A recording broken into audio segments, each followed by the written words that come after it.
लक्ष्मीच्या पावलांनी या मालिकेच्या येणाऱ्या भागामध्ये आबा अद्वैतला बोलतात की अद्वैत, आता तू कलाला घास भरव, कारण तिने आज तुझ्यासाठी उपवास केला होता आणि तू जितका उशीर करशील तितका उशीर मला गोळ्या घ्यायला होईल.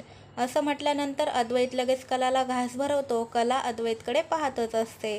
तर दुसरीकडे लगेच रोहिणी सरोजकडे पाहून बोलते, प्रदीप दादाचा तर इथे पत्ताच नाही आहे. तर सरोज बोलते की ते आम्ही आमचं पाहून घेऊ, आणि जर एवढंच असेल तर तू का नाही तुझ्या नवऱ्याकडे जात. तर रोहिणी बोलते, मला तर त्याच्याकडे जायचंच नव्हतं, म्हणून मी सगळं सोडून इथे आहे. पण लगेच सरोज रोहिणीवरती ओरडते. तर रोहिणी लगेच तिच्या रूममध्ये निघून जाते. सरोजसुद्धा रागाने तिच्या रूममध्ये निघून जाते.